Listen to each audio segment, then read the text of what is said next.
y'all, welcome back. Mandy with My Hectic Life Pets, where we talk about all things pet and pet related. And today I will be cleaning out my Pac-Man frog tanks. So it's been just a little under 2 weeks since I have cleaned these out fully. I try and spot clean every morning just to make sure that the glass still looks kind of clean and make sure there's no poops in the tank. But my coconut fiber is starting to look a little dry, even though I just sprayed it this morning. So I know it's definitely time to change it out and clean it out. Now with your Pac-Man frog tanks, depending on how large your tank is and depending on how messy your frog is, and the environment and how often you're spraying will kind of depend on how often you need to clean it. You never want to go longer than a month. Every 1 to 2 weeks is most ideal. So let's go ahead and go over some of the stuff we're gonna need. Okay, so for cleaning supplies, I have my bucket to prepare my Eco Earth in.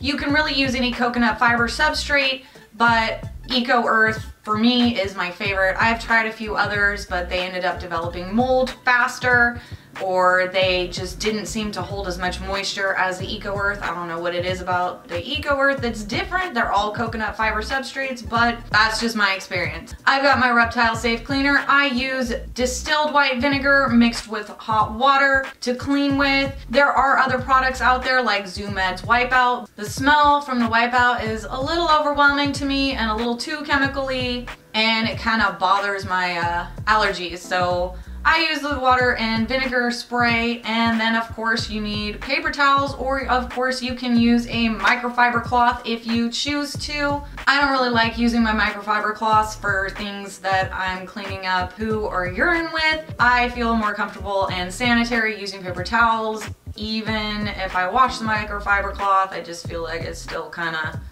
dirty. So you also want to use a pair of gloves. You can use latex. I like just a pair of dishwashing gloves. These are my designated reptile cleaning gloves. They do not get used for dishes. I have separate ones. You want to keep cross-contamination to a minimum. So first things first, we're gonna want to prep our coconut fiber substrate. I'm gonna go ahead and fill this bucket with water, and I'm gonna add some dechlorinator to it. You always want to use dechlorinator with any water that you're adding into the habitat. So I will fill this bucket with some water and be right back. Alright, so I filled my bucket with my dechlorinated water, and I have cut open my brick of Eco Earth, and I'm just gonna plop that in there. Now for the fun part, we gotta wait about 30 minutes before our brick of Eco Earth will have fully absorbed the water and become actually like workable in the tank. So I'm just gonna let that sit and soak for a while, and I will be right back. Okay, so now that my Eco Earth is good and moistened, it is time to start cleaning out the tanks. Now I will be putting a list of all the products that I use in the description below, and a couple of the products that you can use as alternatives. Okay, so that is one messy tank,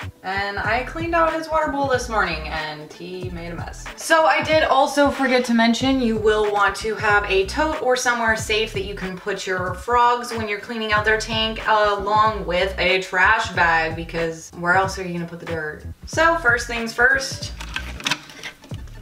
I'm gonna take out my frog and put some paper towels down because I'm very messy when I clean.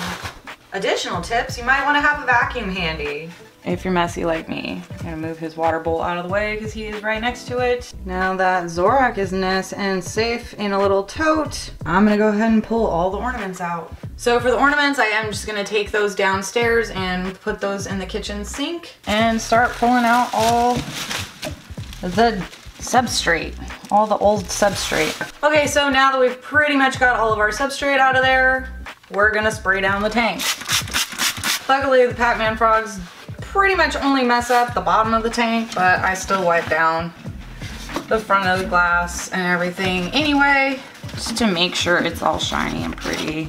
Okay, now that that's all cleaned out, I'm gonna go ahead and mist down the tank with some water just to make sure there's no excess smell or anything that will bother the frog. And now we have our nice, clean, safe tank. And now I'm going to go ahead and add my Eco Earth. Your substrate should be moist, but not like wet. And I'm making a mess, as usual.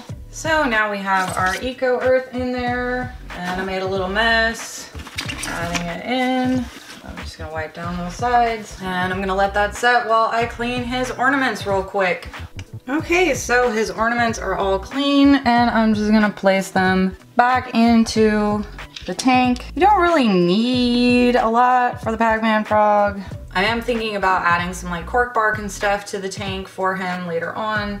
Same with my other frog Moltar, but they don't really care that much. So now we're just going to add my frog back into the tank and I'm gonna give him some fresh water in his bowl. Always use dechlorinated water. I don't really need to mist down the tank right now because the soil is already like super duper moist and everything is good to go for his tank. I am gonna be changing my other Pac-Man frog's tank out today. That is pretty much all there is to cleaning out your Pac-Man frog tanks. Okay, so the tanks are all clean, looking good, way better than they did. That is one chore off of my plate today. Now I just gotta tackle my laundry. Okay, so that's all for today's video. If you liked it, please give it a thumbs up and subscribe to my channel where I post new videos every week. Thanks for watching, guys. Bye!